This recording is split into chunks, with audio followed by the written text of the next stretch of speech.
Hello বন্ধুরা, তোমাদের কাছে আবার একটা নতুন জায়গা নিয়ে এসেছি, জাগ্রত মন্দির। তো আমার এখানে বাপের বাড়ি কৃষ্ণনগর, ঠিক আছে। আর কৃষ্ণনগর এটা আনন্দময়ীতলা কালী মা ভীষণ জাগ্রত মন্দির।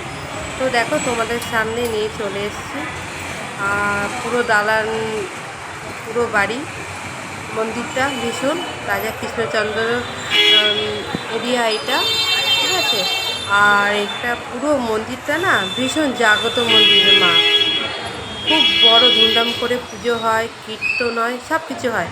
তাই জন্য আমি বাপের বাড়ি এসেছি, তাই তোমাদের সঙ্গে নিয়ে চলে এসেছি মাকে। তো তোমরা দর্শন করো মা, আনন্দময়ী মা। আর এই আরেক জায়গায় চলে এসেছি, দেখো এটাও কৃষ্ণনগর মধ্যে একদম।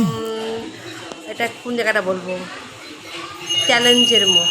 তো দেখো এই একটা মন্দির, এটাও খুব জাগ্রত মন্দির, সিদ্ধেশ্বরী কালী মা। এই মাও ভীষণ জাগ্রত মন্দির। তো তোমাদের সামনে দুটো মন্দির নিয়ে চলে এসেছি। তো তোমরা প্লিজ তোমরা দর্শন করো। তো এই জায়গায় যারা আসুনি তারা প্লিজ কৃষ্ণনগর রাজবাড়ির ওখানে এসে অটো ধরবে, ধরে বলবে আমরা আনন্দময়ীতলা মন্দির যাব, সেখানেও নিয়ে যাবে। আবার এটাও বলবে সিদ্ধেশ্বরী কালী মায়ের বাড়ি দর্শন করতে যাবো, সেটাও নিয়ে যাবে। তো দেখো আমি পুরোটাই দর্শন করাচ্ছি, ভীষণ মনটা পবিত্র হয়ে যায়। এত সুন্দর না জায়গাটা, সব মানে এখানে বসে থাকে, পুজো করে, প্রার্থনা করে, আরতি দেখে। তো আমিও আজকে চলে এসেছি ফ্যামিলি নিয়ে, তাই মনে করলাম তোমাদের সঙ্গে মাকে দর্শন করাই। তাই জন্য আমি কিছু ক্যামেরার মধ্যে ফটো বন্দি করে নিয়ে এসেছি। তো দেখো তোমরা মাকে পুরো ভালো মতন দর্শন করো। আর কার কি ভালো লাগে, তো মায়ের দর্শন করতে তো সবারই ভালো লাগে।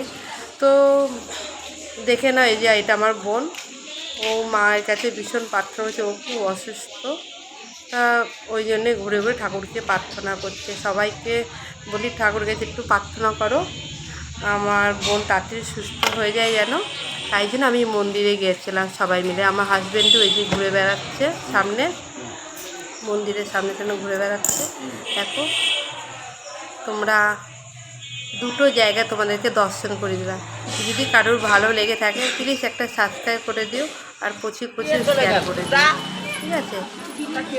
পুরোটাই দর্শন হচ্ছে। আমাদের কপালটাও কি ভালো জানো তো, আমরা প্রসাদ পেয়েছি, কপালটা এতটাই ভালো, ভীষণ ভালো লেগেছে। এত বছর পর মায়ের মন্দিরে গিয়ে একটা প্রসাদ পাওয়া মানে ভীষণ একটা ভাগ্যের ব্যাপার থাকে। তো আমরা সবাই প্রসাদটা নিয়ে সবাই মিলে ওখানে অল্প একটু করে প্রসাদ মুখে দিয়ে বাড়িতেও নিয়ে গেলাম, আর যারা বাড়িতে আছে তাদেরকেও দিলাম। তো ঠাকুরের জায়গায় আসলে সত্যি মনটা ভীষণ ভালো হয়ে যায়, একদমই ভালো হয়ে যায়। আমার তো ভীষণ ভালো লাগে, কার কেমন হয় জানি না, আমার তো ভীষণ ভালো লাগে। তাই জন্য তোমাদের সামনে প্রচুর ঘুরে ঘুরে ঘুরে ঘুরে দেখিয়ে দিলাম, ঠিক আছে। তো দেখো তোমরা দর্শন করো।